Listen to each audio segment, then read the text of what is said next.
Donc je vous ai, enfin ça va se dérouler en deux parties. Il y a la présentation d'abord sur quelques actualités sur la pathologie, et puis après je vais essayer de vous décliner un tout petit peu le contenu des 9 projets qui nous ont semblé intéressants. En sachant que cette première partie, d'abord je voulais remercier le professeur Jean-Philippe Cam de Sanché puisqu'il m'a prêté ses diapositives, et vous allez voir, c'est un petit peu éclectique et il n'y a pas forcément, je veux dire, un lien, mais on est là aussi pour reparler des choses. Alors, sur le plan épidémio, on pourra en rediscuter si vous êtes intéressé. Bon, évidemment, l'impression première, mais souvent qu'on n'est pas atteint par une pathologie, évidemment, on a l'impression que on ne connaît pas la pathologie. Le jour où on est atteint, on a l'impression qu'on est un peu tout seul, et puis après on se rend compte qu'il y a un certain nombre de gens qui sont atteints.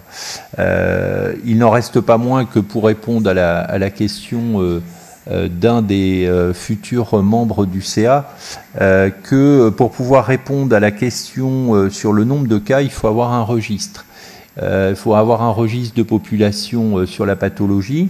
Ce qu'on a commencé à faire, nous, dans notre région, au niveau du Limousin, et qu'on a étendu au niveau de la région Languedoc-Roussillon et de la région de Grenoble. Et on a un contrat aussi pour pouvoir l'étendre à l'Île-de-France, puisqu'on va avoir un partenariat avec l'Institut du cerveau et de la moelle pour pouvoir mettre en place un registre également en Île-de-France qui permettra d'avoir une estimation qui soit le plus fiable possible sur le nombre de nouveaux cas et le nombre de patients atteints de la pathologie. Ce qui est clair, c'est que quand on regarde les différents registres au niveau européen et mondiaux, l'incidence, elle est à peu près uniforme dans le monde, et on peut considérer que l'incidence, c'est-à-dire le nombre de nouveaux cas pour 100 000 habitants et par an, c'est à peu près 2,5 à 3 pour 100 000 habitants et par an. En ce qui concerne donc l'épidémio, c'est l'étude évidemment de l'épidémiologie descriptive, mais c'est aussi l'étude des facteurs pronostiques, c'est l'étude et la recherche des facteurs de risque. Et ça fait à peu près 60 ans qu'on essaye de rechercher des facteurs de risque. Il semble que, en tous les cas, il y a un lien très fort entre l'état nutritionnel et la pathologie. La question qui est posée, c'est est-ce qu'il y a une prédisposition à la maladie en dehors de la prédisposition génétique? Et il y a une cohorte américaine qui s'est intéressée à ce problème pour savoir si l'état, en tous les cas, de l'index de masse corporelle était prédictif du risque de développer la maladie. Bien sûr, c'est standardisé sur un certain nombre d'autres facteurs comme le tabagisme et le niveau socio-économique. Si on regarde ces deux schémas, on voit que plus on a un index de masse corporelle qui est faible, et plus le risque est augmenté, ce qui est vrai aussi bien pour les hommes que pour les femmes, avec une courbe qui est un peu différente chez les femmes, qui est plus curvilinéaire, comme s'il y avait un risque qui tendait à remonter quand on dépassait un certain seuil de surpoids. En ce qui concerne ce risque par rapport à l'index de masse corporelle, il semble que quand on a un index donc qui est faible, on augmente le risque de maladie.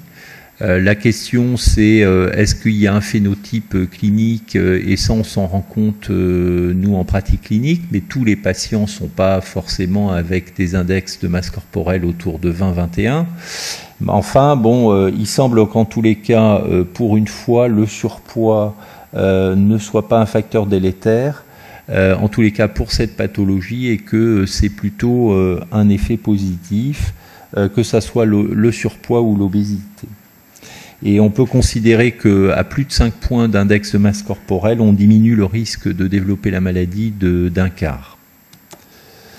En ce qui concerne, bon, c'est un peu, on saute du coq à l'âne, mais ça, c'est une étude donc de l'équipe de Paris avec Philippe Corsia, qui a étudié, et ça, c'était mis en évidence. Vous savez que dans la pathologie, il y a l'implication du stress oxydant.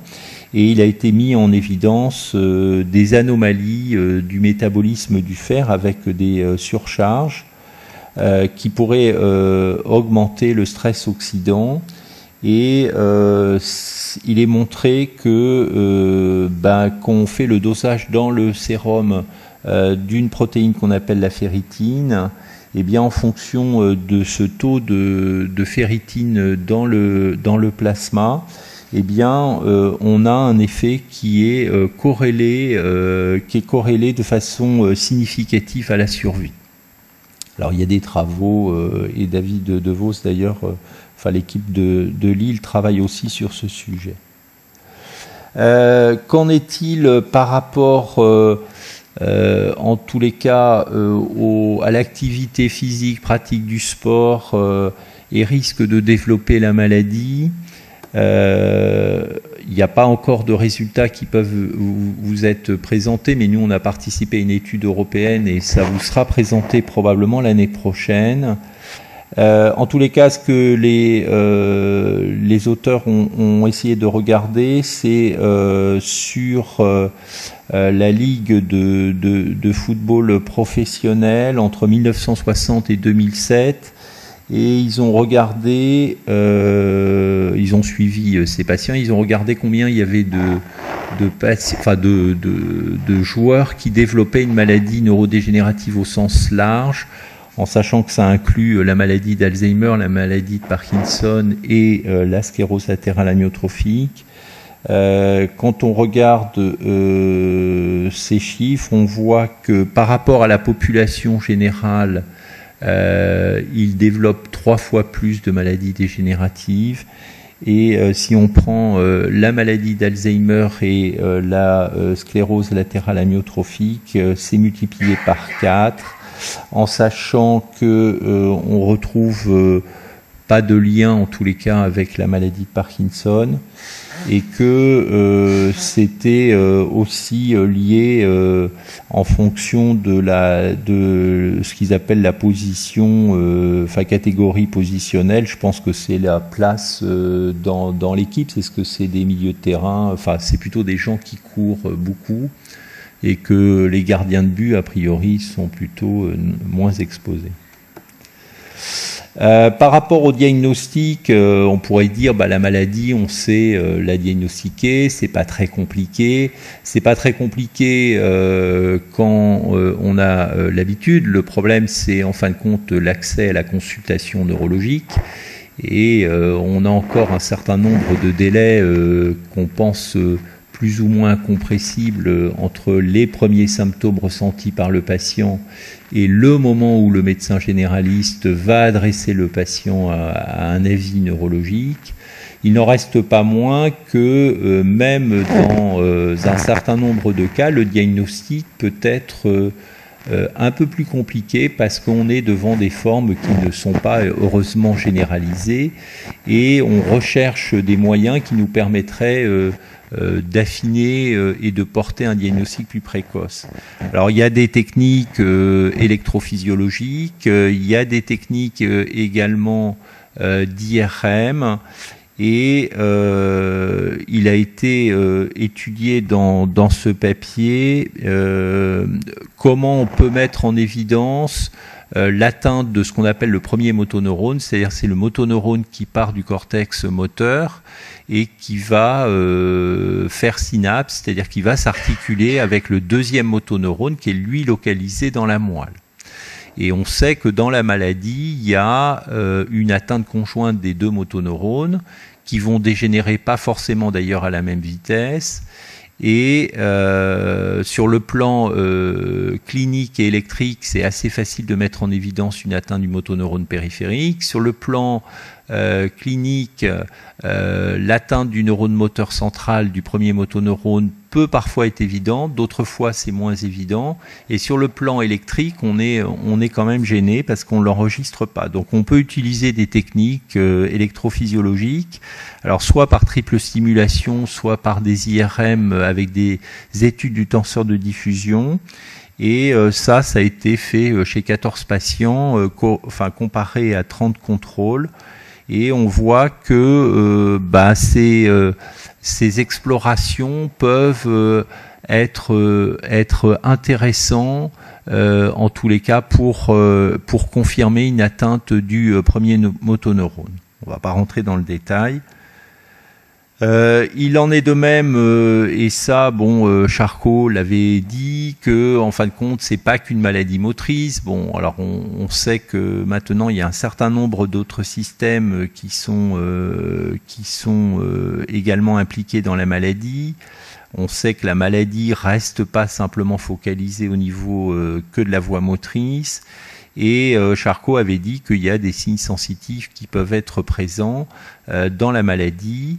Et là, l'équipe de la Salpêtrière a étudié par des techniques IRM un petit peu particulières pour rechercher des corrélats au niveau de l'atrophie, au niveau du cordon médulaire. Et ils ont mis en évidence que d'une part, on retrouvait des anomalies de ce faisceau cortico-spinal, c'est-à-dire c'est le premier motoneurone qui part du cortex moteur et qui va faire synapse au niveau de la corne antérieure de la moelle. Et ce qui est assez intéressant, c'est qu'on retrouve également des anomalies dans les cordons postérieurs. Donc, même si cliniquement on n'a pas forcément des signes sensitifs patents, en tous les cas, on peut les enregistrer sur le plan à la fois en faisant des techniques IRM qui évidemment sont des techniques plutôt de recherche et qui n'ont pas d'intérêt, en pratique clinique de tous les jours.